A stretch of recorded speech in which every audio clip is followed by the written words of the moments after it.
Bonjour et bienvenue dans cette première vidéo sur le chapitre 2, les nombres entiers.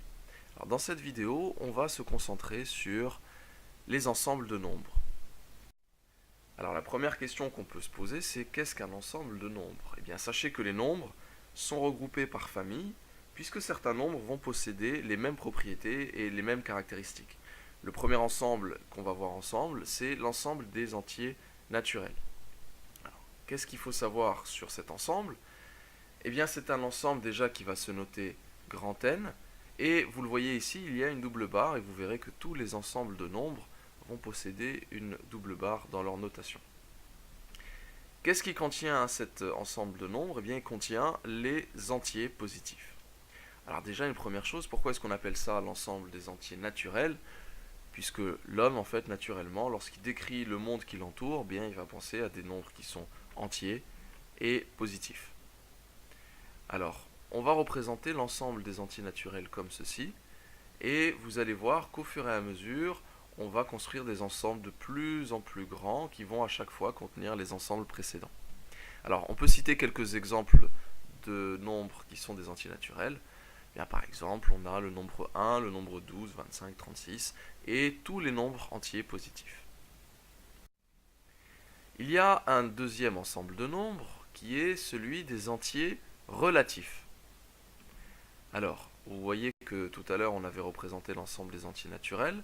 Maintenant voyons ce que c'est que l'ensemble des entiers relatifs. Alors première chose, il se note Z, lui aussi, comme vous le voyez, avec une double barre à cet endroit. Et lui va contenir les entiers positifs, mais aussi les entiers négatifs. Ce qui veut dire que l'ensemble des entiers naturels qu'on avait construit tout à l'heure va être inclus dans l'ensemble des entiers relatifs. D'accord? Puisqu'il va contenir non seulement les entiers positifs, mais maintenant aussi les entiers négatifs. Alors quelques exemples. Eh bien, 2, c'est un entier positif, donc il fait partie de l'ensemble des entiers relatifs. Moins 5, lui aussi, on peut avoir 0, moins 4, 14, et tous les nombres qui sont entiers, positifs et aussi négatifs. Bien. Voyons voir un troisième ensemble de nombres.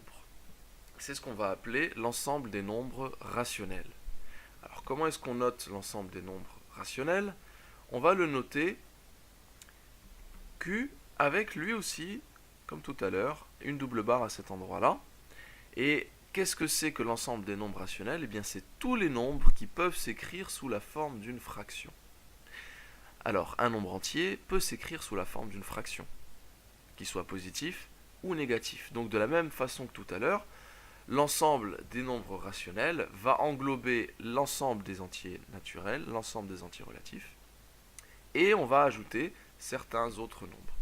Alors par exemple, un tiers, lui, c'est un nombre qui n'est ni naturel ni relatif, mais comme il s'écrit sous la forme d'une fraction, c'est un nombre rationnel.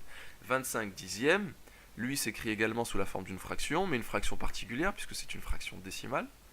On pourrait donc considérer que c'est aussi un nombre décimal, mais c'est aussi un nombre rationnel. 2 qui est un nombre entier, je vous rappelle que 2 c'est aussi 2 sur 1, donc c'est un nombre rationnel également, moins 3, 7 sixièmes, et tous les nombres qu'on peut écrire sous la forme d'une fraction.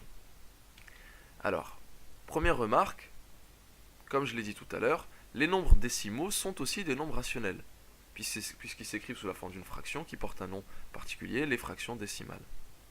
L'autre remarque, c'est que certains nombres, malheureusement, ne s'écrivent pas sous la forme d'une fraction. Vous connaissez pi depuis le primaire, vous connaissez racine de 2 depuis la classe de 4e où on a utilisé le théorème de Pythagore, et ces nombres-là ne peuvent pas s'écrire sous la forme d'une fraction, et il y en a encore une infinité, d'autres nombres qui ne peuvent pas s'écrire sous la forme d'une fraction. Alors ces nombres-là sont dits irrationnels, et l'ensemble du coup des nombres irrationnels va se noter grand R. Et de la même manière, il va venir englober tous les autres ensembles précédents. Donc on pourrait conclure en disant que tous les nombres que vous connaissez sont dans ce grand ensemble-là. Donc on reprend depuis le début, nous avons l'ensemble des entiers naturels, qui est inclus dans l'ensemble des entiers relatifs, qui est lui-même inclus dans l'ensemble des nombres rationnels, qui lui-même est inclus dans l'ensemble des nombres irrationnels. Donc ici nous avons tous les nombres entiers positifs, ici nous avons tous les nombres entiers positifs et négatifs, Ici, nous avons tous les nombres qui s'écrivent sous la forme d'une fraction.